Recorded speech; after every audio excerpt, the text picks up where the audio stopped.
Hello and welcome, everyone. Happy December, and thank you for taking the time to join us today.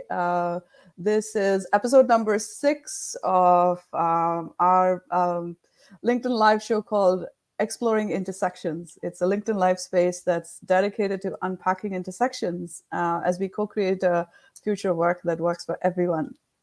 My name is Meenakshi Iyer, and I'm the founder and principal of North Star Solutions and Services, which is a boutique future work oriented coaching, consulting, and training practice. And I have the privilege of serving clients globally. And it's my absolute pleasure to welcome Kwan Segal, founder of ICOA. And Kwan is going to tell us a little bit more about her journey with ICOA. And it's what, 8 o'clock your time, Kwan, in It Chicago? is 8 o'clock in Chicago here. And hello, everyone. Thank you so much, Meenakshi, for having me today. Absolutely, my pleasure. And where it's 9 a.m. my time. So good morning, good afternoon, and good evening to everyone who's joining us from wherever you are. And today's intersection that we're going to explore is the intersection of culture, language, and gender, and how that plays out in shaping our human experience. And Quan and I met, no surprise here, on LinkedIn through a friend and through a mutual friend. And Quan has introduced me to some absolutely phenomenal resources and programs that have helped me in my own solopreneurship journey. And I owe you big time for that, Quan. And over the last couple of years, our interactions have really evolved into this friendship and partnership, and it's amazing. It's been an amazing experience, and it's my absolute pleasure to have you today, Quan, to help us unpack this intersection, which is really, and I know you and I have been going back and forth about this a little bit. It really plays on the intersectionality in terms of our identity. So I'm really excited to talk to you more about this today.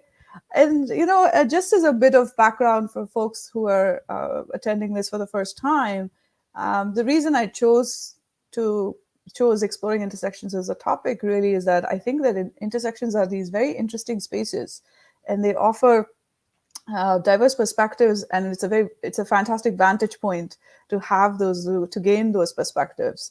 And as a lean agile human-centered design practitioner, this is a space that I enjoy being the most spending the most time in.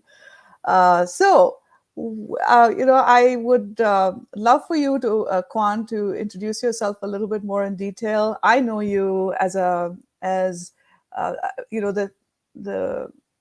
pieces that overlap for us, I think, is that both of us Mhm. came to this country for different reasons, and we have um, done our best to put roots down here. And Right. today, both of us are in our own entrepreneurship journeys.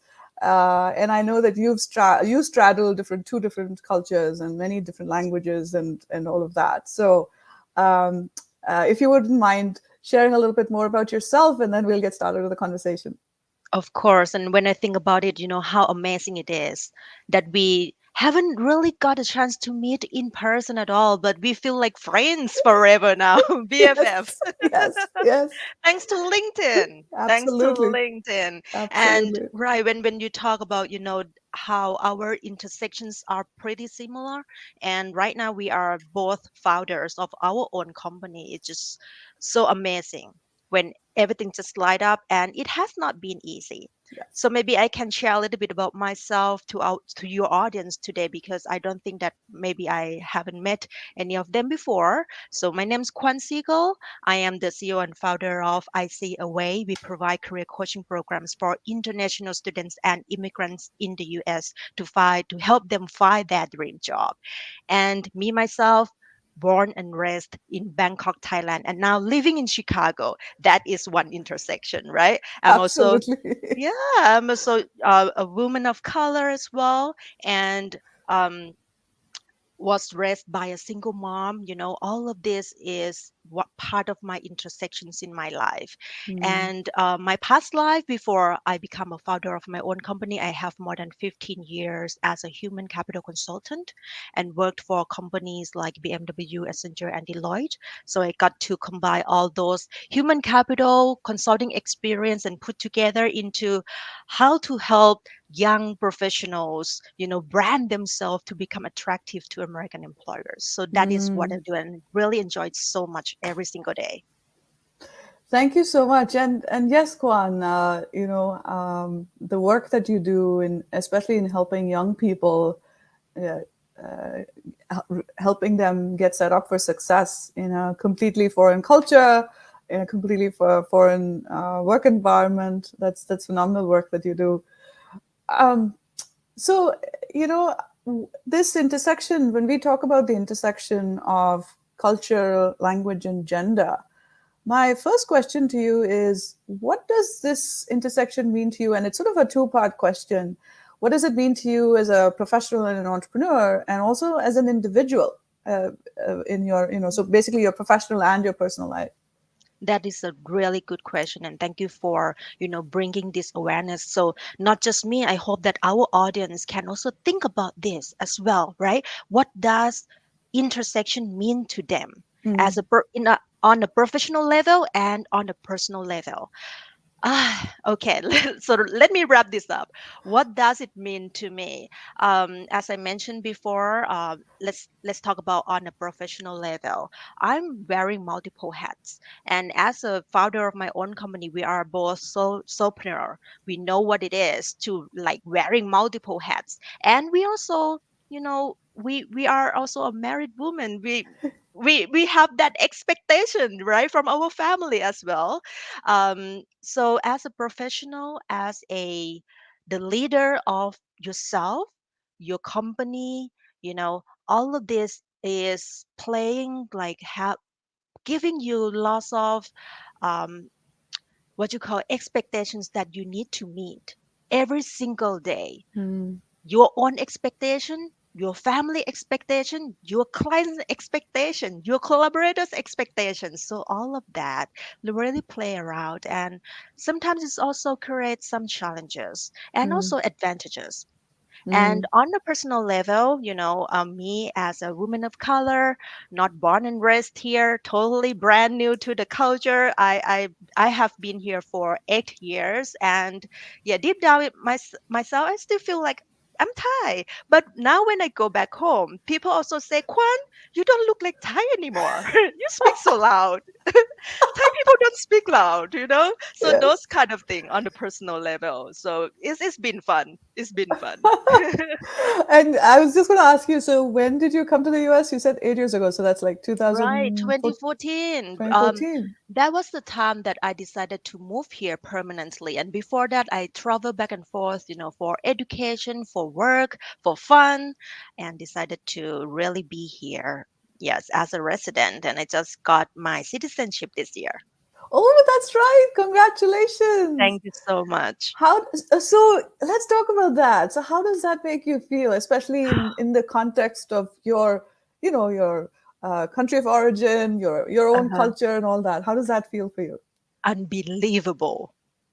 Unbelievable. I never expect myself to really live outside my home country. Never expect myself to really change my identity that much, this much. I love international experience, but didn't expect this. How did it make me feel? Unreal, for sure, right? And I love it because, oh, thank you so much for the banner. That's so cool. I love this. This technology is amazing. Yeah, it's just so unreal, but at the same time I feel very blessed Mm, of mm, having this opportunity to be speaking here with you mm, every mm, single day. um there are opportunities, and I love America because, mm, again, it's a land of opportunity. mm, All you mm, have to do is just to be brave and bold, mm. right? And a brand. That's it. and Mm-hmm. it can get, you to anywhere that you want to be. Absolutely. And I share some of the same experiences, Kwan. So I know where you're coming from. Um, so how has it been? And it was also interesting, yeah, that you talked about how people back home in Thailand uh, sort of brand you or see you as an American, and whereas when you're here, you still feel so Thai inside of you. So in terms of the intersection of culture and language, what's been your experience between the two cultures Mhm. and countries that you've lived in? Yes, the culture is completely opposite. Mm, Totally American and Thai, totally opposite country.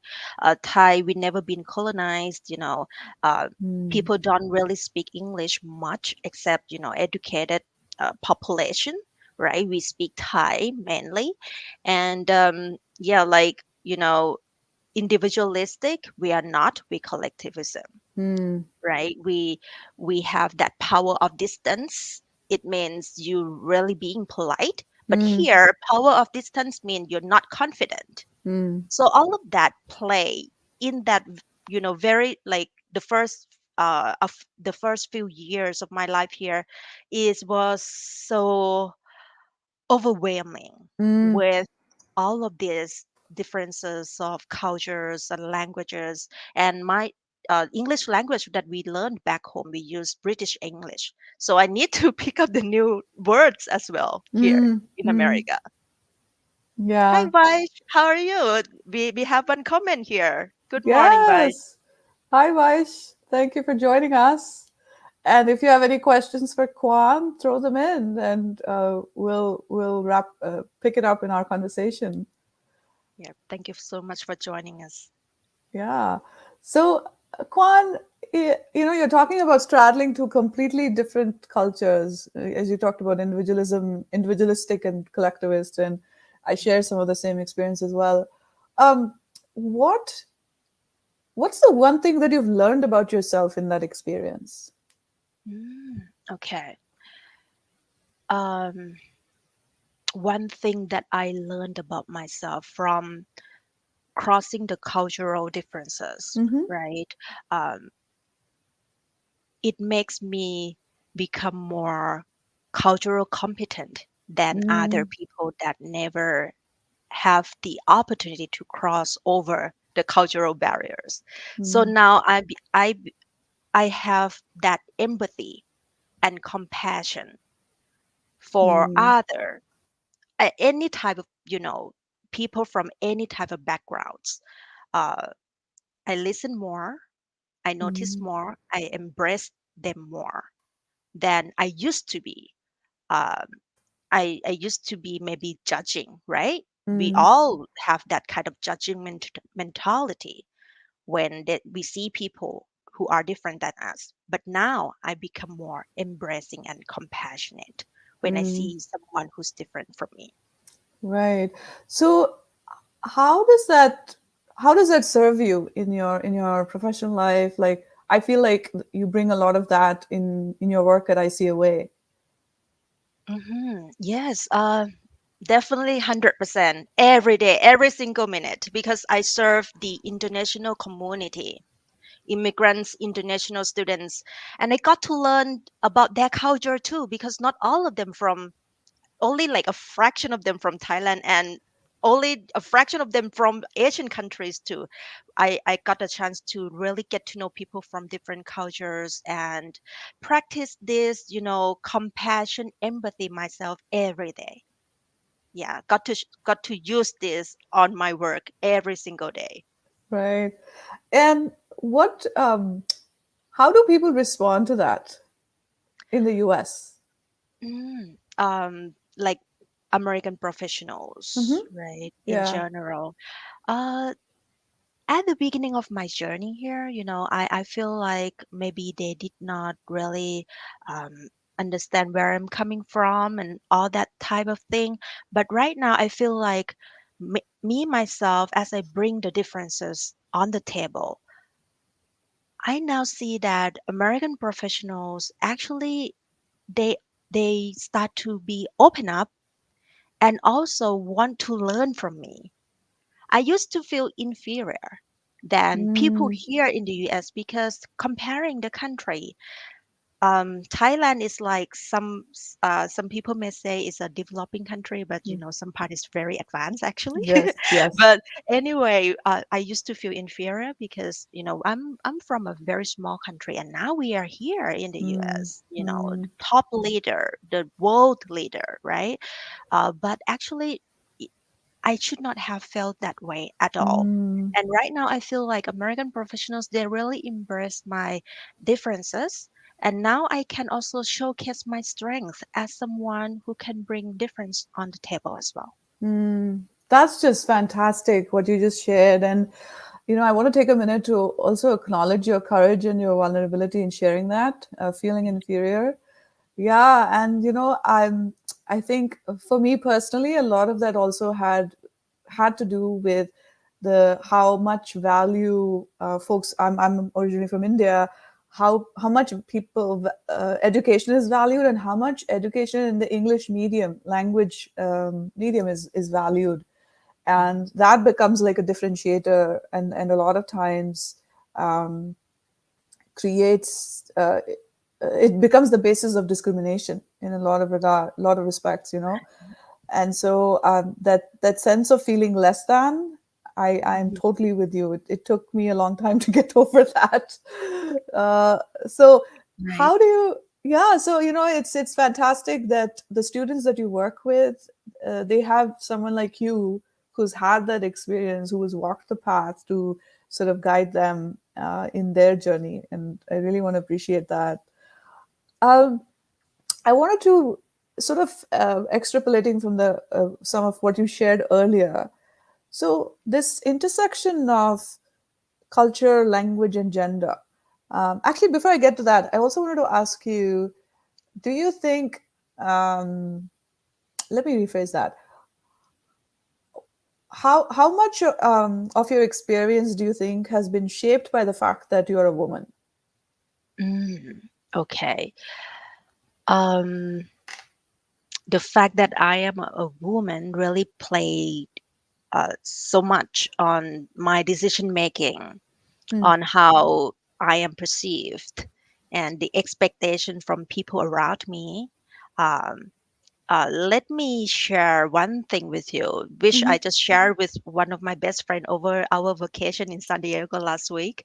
We talk about expectation from the family. Like you Mm. see that I am an entrepreneur right now, Mm. right? And whenever I have a conversation with my mom, my aunt, I talk about my business, what I'm doing, my growth, and they will say this to me: don't forget about my husband. Yes. Yes, that is the first thing that they will say. Make sure that you have time for him. So that is the expectation of a woman. Just imagine a guy who owns a business and talk about their business with their friends and family. I just doubt it if anyone will say that to them, that make sure you have time for your wife. Yes. Yes. Right, right. Yes. So that is the expectation of a woman. We are wearing multiple hats.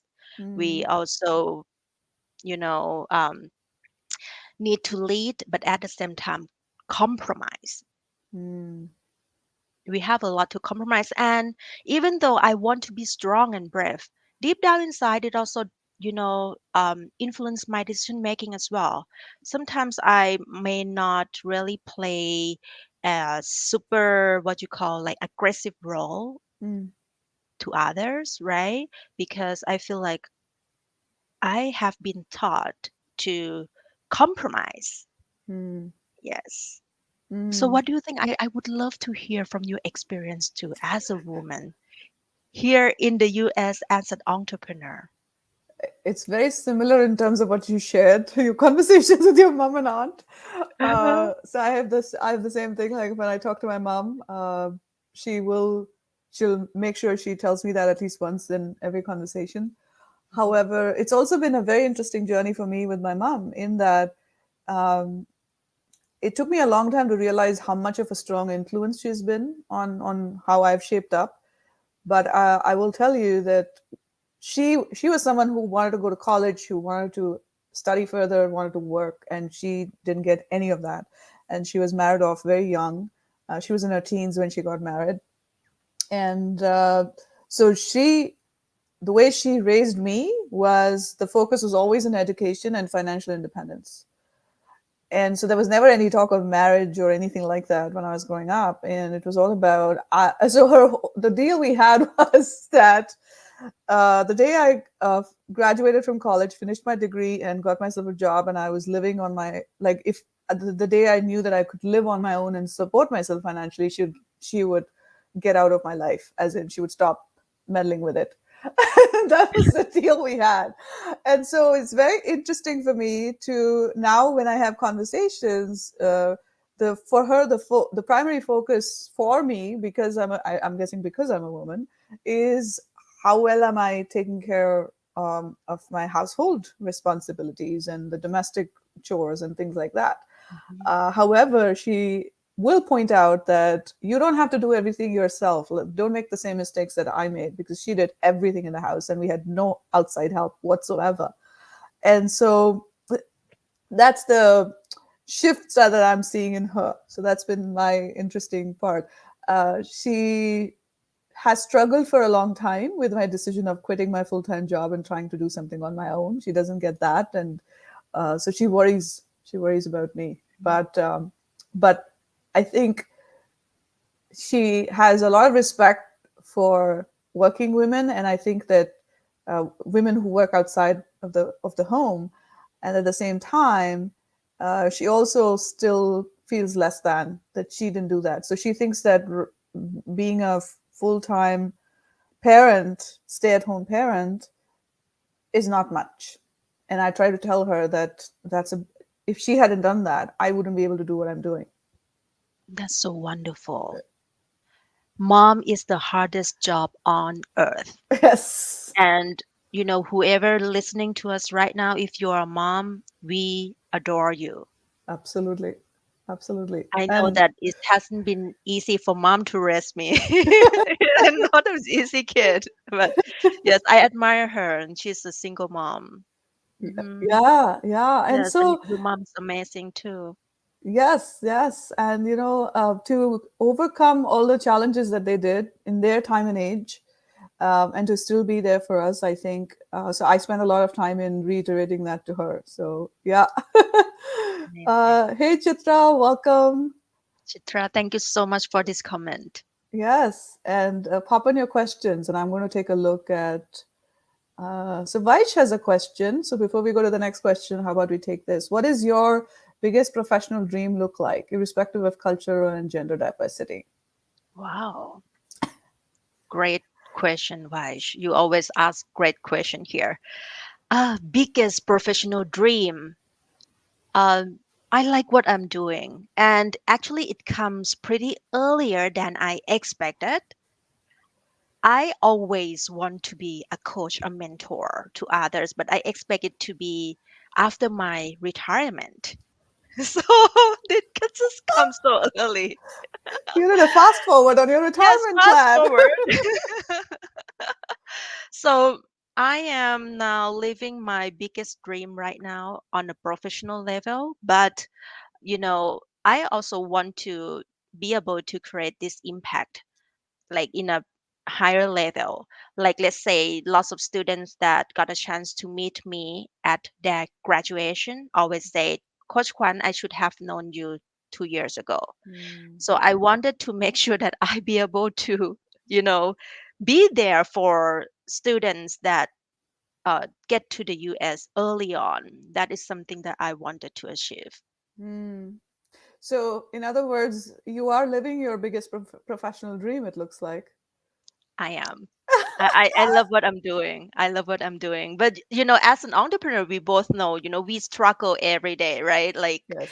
uh wearing multiple hats. So I love what I'm doing, but it's not really easy being an entrepreneur and a Yeah. woman in a different country that you have to build brand new connections and everything from scratch. You said it. You said it. Yes. So that's why we need to help each other. I We was need just to going to create say an that. ally. Uh-huh. Yes, yes. And the I think in my experience, the best way to grow is really you rise by lifting others. And what you have done for me is an absolute perfect example of that. So what I'm referring to, folks that are on right now, and for those who will catch the replay, is that I owe it to Kwan because she introduced me to this fantastic um, startup accelerator coaching program, mentoring program for specifically for entrepreneurs who are women, that was set up by Dentsu And International. right. And Kwan was the one who let me know about it, and she encouraged me to apply. And I was over the moon when I got selected, and we were in the same cohort. Yes. And yeah, and what that has given me and how much it has helped me grow my business and the professional and personal growth that I've experienced. And to this day, I'm in touch with my mentor from that program, and we still catch up once a month. And so that's been it's so it all I owe it to you for that experience, so thank you. Absolutely. You're the first person that I think of at that time when I got into that program. I feel like this is something that Meenakshi will really benefit from. And I'm glad that it worked out. Yes, yes, Yes. And thanks absolutely. to Densu for Yeah, creating that female fathery program. yes. and Shout out and to them. and, Hmm. and here we are today. And Nanapat, thank you for joining. We have a few. Nana, Yes, and we have Alisa. Hey, thank you for Alyssa, so good to joining. see you here. Okay, great. So I'm so enjoying this conversation. Me I too. am. Do we have a day for this? I know, right? So I did want to ask you, what makes this particular intersection of culture, gender, and language? Because I know you know this, that the languages that we speak, uh, it plays a big role in shaping us and our experience. So given that Thai and English are so different, and Thai is a tonal language, so how how what makes this whole intersection important to you? Hmm. To help me get into the next level, Hmm. aware to have that awareness about my intersection, and also use these intersections that I have for me to get into the next level. So Hmm. it's like, intersection, what does that mean to me is means in so many level, right? It gives me the strength that maybe somebody else do not have. As a woman, we also have strengths, Hmm. specific, particular, unique strengths, right? We have empathy, we have compassion. We were born with that. Hmm. Um, and I can really, like, enhance this strength that I have and get to the next level. At the same time, um, know what it is about me that I need to improve on, and Hmm. see how this intersection really hold me back. So to have that awareness, it Hmm. helps me in so many level. Right, right. I love that you call out the importance of self-awareness and what drives you and what holds you back. So, in your experience, um, the three factors of culture, gender, and language, um, is one more important than the other for you in what you do? Can you repeat your question one more time? Yeah, yeah, yeah. So the three aspects of the today's intersection that we're talking about, culture, Hmm. gender, and language, do you think, in your experience, has one influenced your experience more than the other two? Hmm. That is a really good question. They all play in the equal, influence in Hmm. my life. It's really hard for me to say if any one of them really, dominate my Hmm. decision making. So all of them really play. It's like a symphony Yeah. at the same time when I make decisions, when I, you know, um, yeah, work, when I live my life, when I take care of my family, all of them play that symphony at the same time. That's such a fabulous metaphor to say it's like a symphony, yeah. and Right. and we all know that the every instrument and every individual in an orchestra or a symphony is equally important, right? Right. It You is. you don't, yeah, you don't realize it until you miss it. So that's Exactly. fantastic. So the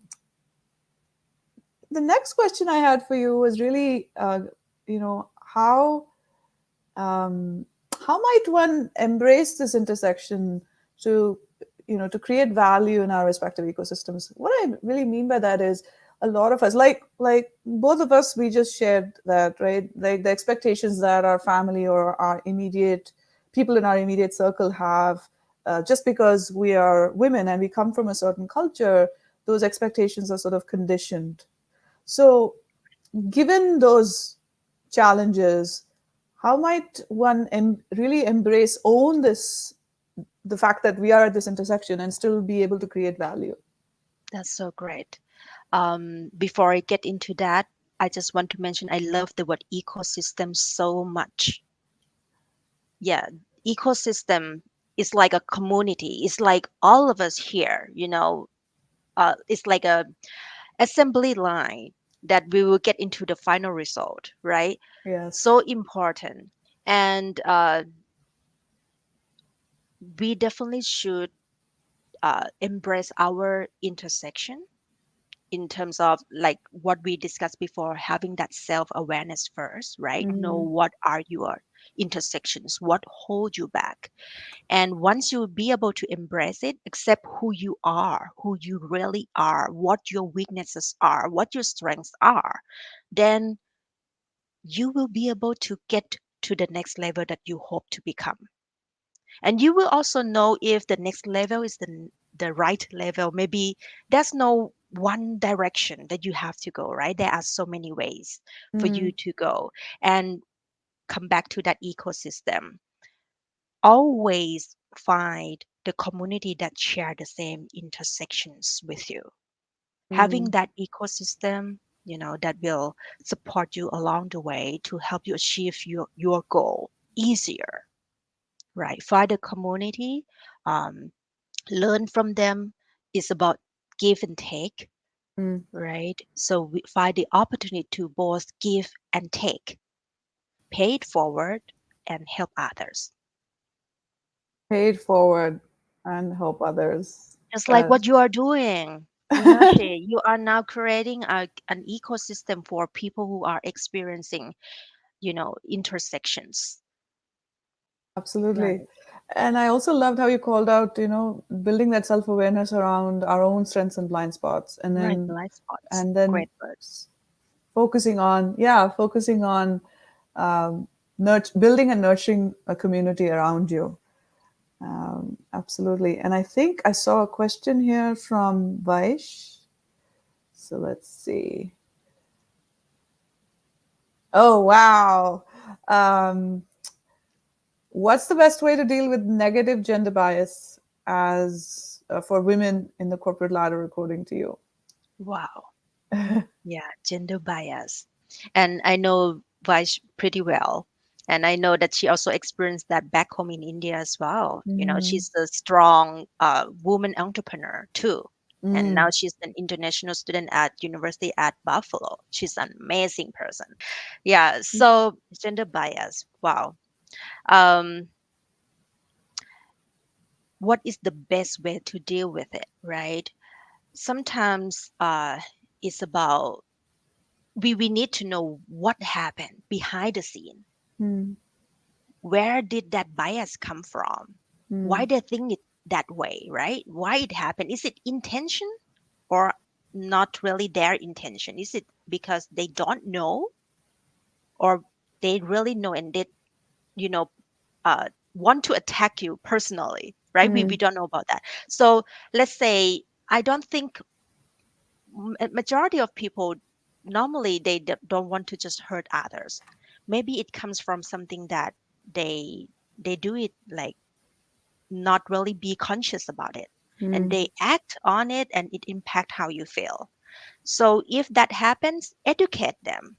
Let them know what about that word that they mentioned that really, not the right word, right? Share with them what it is that they should what is the best way for them to treat someone like you as a woman in a corporate America. mm, So don't be afraid to educate those people that may not know how to treat you right as a strong woman. And if they have that bias, you know, tell them what it is. I would say. What do you think, mm. Minashi? I totally agree with Like you. unconscious bias, it happens Yes, all the time. yes, yes. Understanding where the bias is coming from and what's causing it, and also using everything as an opportunity to educate others. I do want to add two things, though. As I said it struck me that a lot of us that live, folks like us, you and I, Kwan, that live in cultures that are dominant cultures that are different from ours, we also have to sort of we end up taking a lot of the burden on the education front. Mhm. And it can be, so I do want to warn people that it can be tiring after a certain point in time. And this is where the other point that I wanted to make comes in. How we view ourselves is also extremely important. And I've seen this in my conversations with my mother, for example. A lot of times when her, I think that her experience, and it's happened to me as well, especially as an entrepreneur, when I'm thinking about services that I offer and when I'm thinking about pricing them, it's such a challenge because I need to have that faith in that this is the value that I bring, and this is a very fair price for the service that I'm offering, right? So I think that a lot of it starts with myself. So if I begin questioning my own value and my own identity and not have enough confidence in that, I think that kind of shows, and it's the energy that you emanate as an individual, I think. So um, while it is important to educate people around us, I think it's also important to uh, build that strength and courage from within, and that will start showing. So good. I love that. Yes, build that strength from within, right? Yeah. And something, Vice, that I would like to add, what we share is like unconscious bias. But if it is intentional, right, Yes. Yes. use HR, because discrimination law here in the US is really strong and you need to protect yourself. Use it to protect yourself. Hmm. That's true. Mhm. That's true. Thank you for that. Yeah, and I'm just going to take a. Oh, I'm so enjoying this conversation. We could go on this. I'm just going to take a quick look to see if there are any other questions. And while I do that, Kwan, um, what what would you like to say to other entrepreneurs, men, women, doesn't matter, other entrepreneurs who are straddling different cultures and different languages? Um, what would you like to share as your parting thoughts for them? I will say, you know, keep moving forward and make mistakes, Mm, try new things, and at the same time, find mentors who can help you overcome all those, intersections that you are experiencing. Whether you are a man or a woman, doesn't matter. Find a good mentor who used to be in the same boat that you are in, right? And don't be afraid to make mistakes. We all make mistakes, but we will learn from it.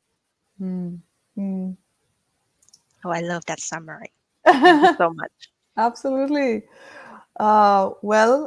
Thank you so much for taking the time today to be with us, Kwan. I absolutely enjoyed our conversation, and I'm already thinking about other topics that you and I should get together about. uh, Absolutely. yeah, and looks like there are some.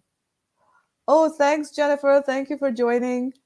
Thank you so much for wonderful comment. Yeah. And For those of you that will catch the recording or the replay, I also meant to tell you that today this live has been simulcast on 3 different platforms, so LinkedIn, Facebook, and YouTube. So if you subscribe or follow or like, depending on what the channel is, so subscribe to the North Star Solutions and Services YouTube channel, and you'll be notified of all future LinkedIn lives or the lives. And I will say that, as Quan was talking about trying new things, well, today we did a major experiment of simulcasting on 3 different platforms, and I let Quan know. I said, "This is my experiment, and thank you for being my partner in this, because I don't know what the backend looks like on this." So You are an amazing host.